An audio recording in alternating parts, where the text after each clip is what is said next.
तो 69,000 शिक्षक भर्ती में मजबूर रिजर्व कैटेगरी के छात्रों ने कल फिर रेंग कर अपना दर्द जाहिर किया। रेंग कर तपती सड़क पर, तपती जमीन पर वो शिक्षा मंत्री संदीप सिंह के घर पहुंचे। उनका यह कहना था कि सरकार और इस देश के महत्वपूर्ण लोगों ने उनको कीड़ा समझ रखा है, इसलिए ही वो रेंग कर प्रदर्शन कर रहे हैं। अब लोग इसको मुख्य न्यायाधीश के कॉकरोच वाले बयान से भी जोड़कर देख रहे हैं और यह बात इन अभ्यर्थियों के मन में भी है।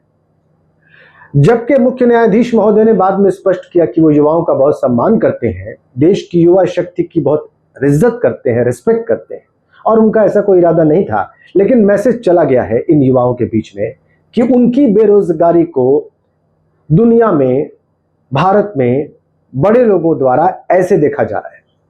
ऐसे बेरोजगार युवाओं को कॉकरोच की तरह समझा जा रहा है समाज में। इसलिए ये एक प्रदर्शन करके मैसेज देना चाह रहे थे कि हां, आपने जो समझा है वो आपकी नजर में ठीक हो सकता है, लेकिन हम वैसे नहीं हैं। अब इनका मामला सुप्रीम कोर्ट में है, 2024 से है, अगस्त के महीने से। कुछ महीनों बाद 2 साल हो जाएंगे। सुनवाई पर सुनवाई हुई जा रही है। पिछली सुनवाई में सरकार से पूछा गया था कि क्या याची लाभ देकर इस मामले को सेटल किया जा सकता है। उसके बाद से इस मामले में तारीख ही नहीं पड़ी, सुनवाई ही नहीं हुई और सरकार ने कोई जवाब भी दाखिल नहीं किया है।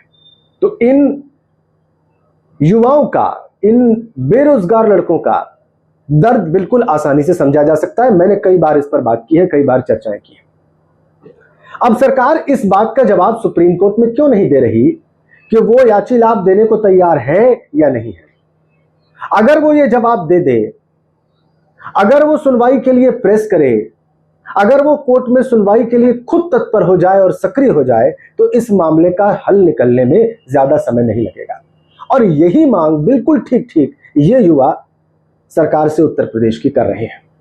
उनकी इस मांग में प्रथम दृष्टया और अंतिम दृष्टया भी आपको कोई कुतर्क नहीं दिखेगा। इन रिजर्व कैटेगरी के अभ्यर्थियों का यह कहना है कि जो 27% के आसपास ओबीसी का रिजर्वेशन होना चाहिए वो नहीं मिला, तो 3% से कुछ ज्यादा रहा, और एससी को जो रिजर्वेशन, शेड्यूल कास्ट को जो रिजर्वेशन मिलना चाहिए उतना भी नहीं मिला।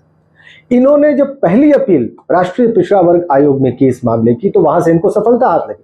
उस आयोग ने भी माना कि हाँ, ऐसा हुआ है। फिर यह मामला इलाहाबाद हाईकोर्ट में रहा।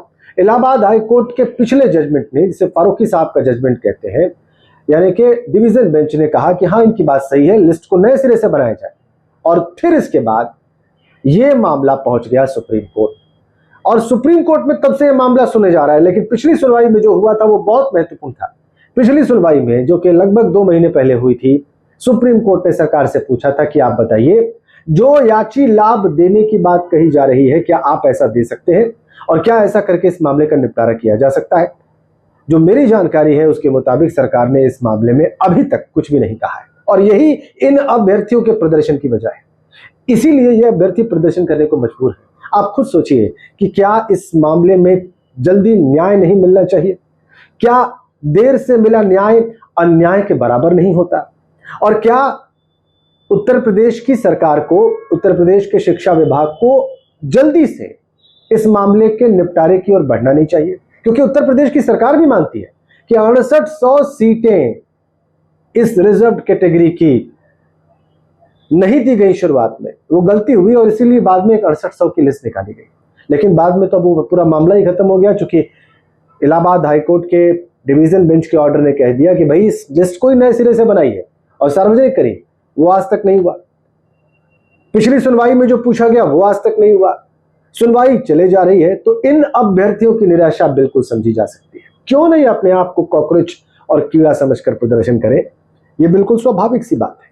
हर जागरूक नागरिक को, हर राइट थिंकिंग आदमी को इस प्रश्न का उत्तर तलाशना चाहिए कि यह मामला सुप्रीम कोर्ट में क्यों पेंडिंग है, तब जबकि इससे सीधा फर्क पड़ता है हजारों हजार नवयुवकों पर। हर कोशिश की जानी चाहिए कि इस प्रकार के प्रदर्शन आगे ना हो, न्याय की प्रक्रिया तो पूरी हो, ये हर हाल में प्रयास किया जाना चाहिए, ऐसा मुझे मजबूती से लगता है। आपको क्या लगता है? अगर आप इस बात से सहमत हैं तो इसे अधिक से अधिक लोगों तक पहुंचाएं, और अगर आप असहमत हैं तो भी आप अवश्य लिखकर बताएं। Thank you so much.